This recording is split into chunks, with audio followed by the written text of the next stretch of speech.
TRS BRS party ఓడిపోయిందని బాధపడుతున్నటువంటి TRS BRS అభిమానులు, అదేవిధంగా కొంతమంది రైతులు కూడా బాధపడుతున్నారు. రైతులు ఎందుకు బాధపడుతున్నారంటే, అరే పాపం 50 ఎకరాలు ఉన్నోళ్ళకు కూడా రైతు బంధు ఇచ్చాడు, ఇచ్చి ఓడిపోయినందుకు మాకు చాలా బాధగా ఉన్నది అని రైతులు మాట్లాడటం జరుగుతుంది. అదేవిధంగా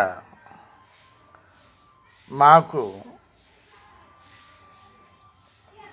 ఈ ఉచితంగా ఇచ్చేటటువంటి ఇండ్లు, డబల్ బెడ్రూమ్లు ఇళ్ళు మాకు అందకుండా, మాకు ఇవ్వకుండా ఓడిపోవటం జరిగింది పాపం అని అంటున్నారు కొంతమంది.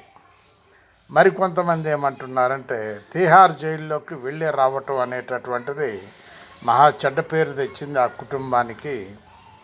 మరి ఆ కుటుంబం ఇంతగా ఎందుకు ఆశపడుతుందో అర్థం కాలేదు అని మరికొంతమంది. అదేవిధంగా పక్కన ఉన్నటువంటి వాళ్ళు కేసీఆర్ని పాడు చేయాలనే ఉద్దేశంతో పాడు చేశారు. యాక్చువల్గా కేసీఆర్ మంచివాడే, కానీ తప్పుదారి పట్టించారు పక్కన ఉన్నటువంటి వాళ్ళు అని మరికొంతమంది. ఈ విధంగా రకరకాలుగా చెప్పుకుంటూ పోతుంటే చాలా తప్పులు బయటపడుతున్నాయి ఆ పార్టీ తరపున, వాళ్ళ మేనేజ్మెంట్ తరపున. ఒక్కసారి ఆలోచించండి ప్రజలందరూ, మీరు కూడా ఒక్కసారి ఆలోచించండి.